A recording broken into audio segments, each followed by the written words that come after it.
बिस्मिल्लाहिर्रहमानिर्रहीम, अस्सलाम वालेकुम। लाखों करोड़ों दुरूदो सलाम मोहम्मद मुस्तफ़ा सल्लल्लाहु अलैहि वसल्लम और आले मोहम्मद पर। मैं हूं उमर दराज गोंदल और आप मेरा फेसबुक और यूट्यूब चैनल देख रहे हैं। अगर मैं आपको सादा और आसान अल्फाज के अंदर एक बात सिर्फ बताऊं कि आज का दिन मजमूई तौर पे जनरल फैज हमीद के नाम रहा है, तो यह कहना गलत नहीं होगा। आज की कुल कहानी यह है कि दारुल हुकूमत इस्लामाबाद के अंदर जितनी नशिस्तें हुई हैं, जहां पे मर्जी इजलास हुआ है, आज सिर्फ और सिर्फ एक के नाम, शख्सियत के नाम के डंके बजे हैं और वो शख्सियत है general Faiz Hamid, core commander Peshawar.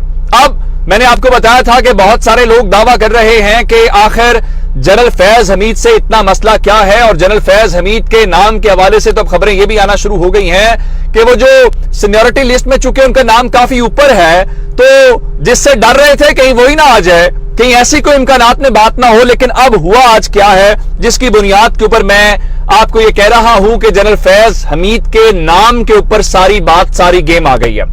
आपको आज दो चीजें समझनी है। दारुल हुकूमत इस्लामाबाद के अंदर आज दो नशिस्तें हुई हैं।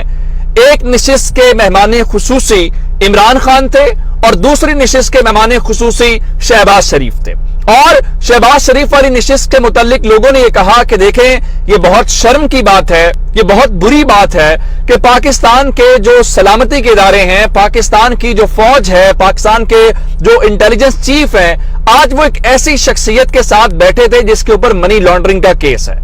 लेकिन आप हैरान इस बात के ऊपर होंगे कि जिस चीज के ऊपर कौमी सलामती इदारे उनको ब्रीफ कर रहे थे, जिस सारे मामले के ऊपर उनको बताया जा रहा था, देखें हमारी ये कामयाबी है, देखें ये चीज जरूरी क्यों है, उस सारे मामले का जो लुबे लुबाब है, जो कामयाबी का सेहरा है, वो जनरल फैज हमीद के मुतालिक है। ये भी एक एपिसोड है। अब आप कहेंगे क्यों?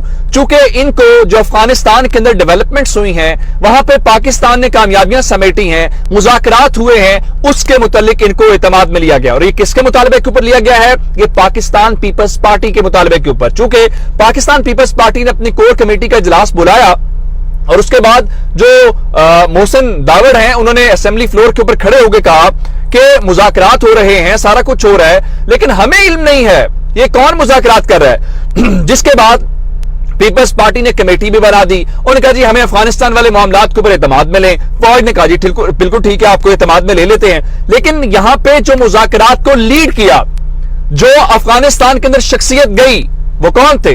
अब आप सोच रहे होंगे कि मैं बात कर रहा हूं उस वक्त की जब फैज हमीद साहब DGIS थे और वो गए थे सरीना होटल के अंदर, जो 5th फ्लोर की बातें भी हमने इंडियन से सुनी, और उसके बाद वो उन्होंने चाय वाला सारा मामला, वो अलग मामला है। ये उसकी बात है जब अमेरिकन वहां पे इवैक्यूएशन हो रही थी, इनखला हो रहा था, उस चीज से हट के जो दूसरा मोमेंट है वो उससे बिल्कुल अलग है। अभी जब वो कोर कमांडर पेशावर थे, ये उस वक्त की सिचुएशन है कि वो वहां पे गए हैं और वहां पे जाने के बाद उन्होंने इन मुज़ाकरात को लीड किया है, और इन मुज़ाकरात को लीड करने के बाद ही पाकिस्तान को कामयाबी मिली है। यानी आज बुनियादी तौर पे army chief general Qamar Javed Bajwa और लेफ्टिनेंट जनरल नदीम अंजुम साहब जो शहबाज शरीफ को ब्रीफ कर रहे हैं, वो सारी की सारी फैज हमीद साहब की कामयाबी है और पाकिस्तान के इदारों की कामयाबी है। तो पहले नंबर के ऊपर तो बात यह है। दूसरे नंबर के ऊपर चल के आज एक और नशिस्त हुई, जो ये कहा गया कि रिजीम चेंज और पाकिस्तान के अंदर जो अदम इस्तेहकाम के मामलात हैं, उसके ऊपर डिबेट होनी थी, और उसके ऊपर मेहमान खुसूसी जो थे वो इमरान खान थे।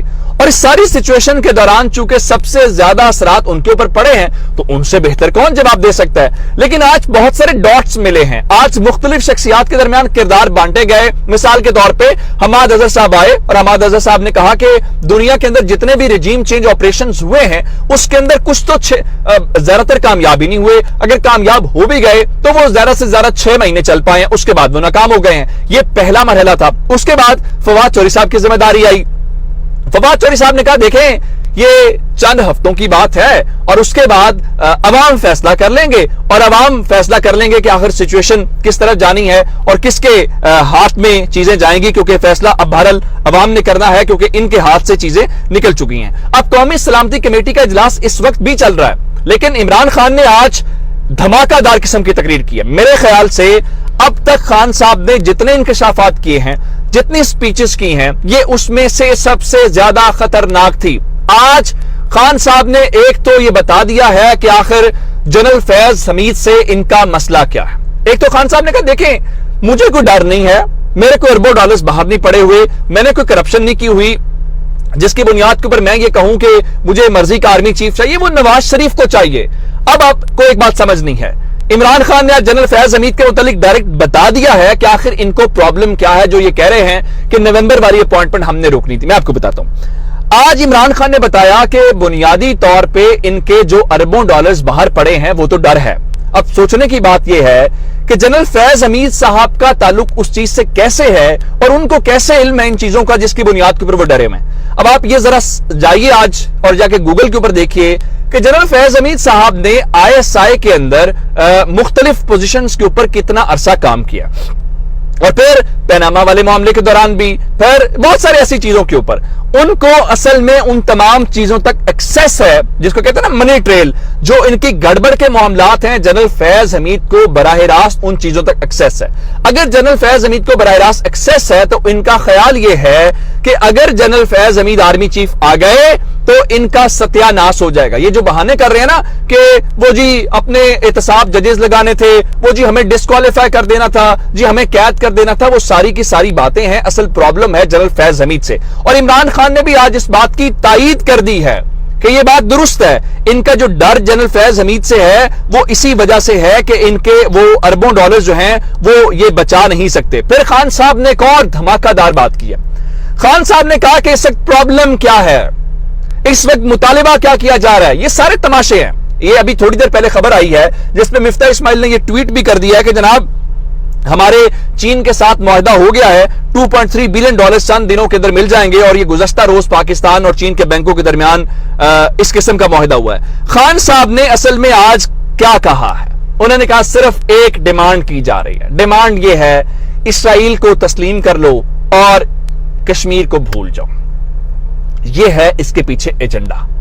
और ये सलीम मांडवी वाला की आवाजें, ये इधर से आवाजें, ये उधर से आवाजें, मैंने आपको उस दिन भी बताया था, ये माहौल बनाया जा रहा है, ये ग्राउंड बनाया जा रहा है। और उन्होंने कहा कि उनका सिर्फ एक मफाद है कि हिंदुस्तान यहां पे मजबूत हो, इंडिया मजबूत करके चीन के मुकाबले में लाएं, और हमें वो कहते हैं कि जनाब आप कश्मीर से पीछे हट जाएं, और क्या अगर हम इसराइल को तस्लीम कर लें हमारा कश्मीर वाला तो मसला ही हल हो गया। लेकिन शायद यहां पे इनका मसला नहीं है, इनका प्रॉब्लम जो है वो कुछ और है। तो आज बुनियादी तौर पे इन्होंने कहा कि मैं इस बारे में ना सोचता हूं, ना मेरी कोई दो नंबरी है। लेकिन खान साहब ने एक और बात कर दी है। खान साहब ने असल में, आपको पता है कि इलेक्शंस के हवाले से शाह महमूद कुरैशी साहब ने कहा कि खबरें हैं 20 नशिस्तों में से 18 नशिस्तें देनी है नून लीग को, 2 नशिस्तें देनी है तहरीक इंसाफ को, जिसके ऊपर चीफ इलेक्शन कमिश्नर साहब को बहुत बुरा लगा और उन्होंने नोटिस भी ले लिया। सूबाई कमिश्नर को कहा जी मुझे इसके ऊपर रिपोर्ट दें, ज़ाब्ता अखलाक की खिलाफ वर्जी करने वालों के खिलाफ कार्रवाई। खान साहब ने आज भांडा फोड़ दिया। अगर कुरैशी साहब की हद तक बात रहती तो और थी। अब खान साहब के मामले के अंदर उन्होंने बैठ के एक रैंक का नाम लेके एक शख्सियत के मुतालिक इशारा करके कहा कि वो लाहौर में बैठ के इलेक्शन को मैनेज करने की कोशिश कर रहा है। अब मुझे ये बताएं, अभी खान साहब इशारों किनायों में बात कर रहे हैं, इसके बाद कैसे होगा? मसलन उन्होंने आज एक और सवाल का जवाब दिया। उन्होंने कहा मुझे कहा जाता है जब मैं कहता हूं मुझे जुलाई में साजिश का इल्म हो गया तो आपने तब एक्शन क्यों नहीं लिया? खान साहब ने कहा सब कुछ हो सकता है, मैं एक बात नहीं सोच सकता था कि इस मुल्क के अंदर कोई शहबाज शरीफ को वजीर आजम बना सकता है। खान साहब बड़े भोले हैं। अगर नवाज शरीफ को बाहर जाने की इजाजत दी जा सकती है, अगर मरियम बीबी को सिक्योरिटी प्रोटोकॉल मिल सकता है, तो ये शहबाज शरीफ का कौन सा मसला है? लेकिन जाते जाते खबर और सुन लीजिए कि वो जिन्होंने नस्लों तक चलना है, जो हमें कहते हैं जी हम इस मुल्क का पीपल्स पार्टी और नून लीग, मरियम नवाज कहती थी इमरान जरदारी भाई भाई, जिमनी इलेक्शन पीपल्स पार्टी और नून लीग ने मिलकर लड़ने का ऐलान किया। खान यही चाहता था, खान की फतह है, खान अकेला इनके खिलाफ लड़े, वही उसकी कामयाबी है। अपना बहुत सारा ख्याल रखिएगा। खुदा हाफिज।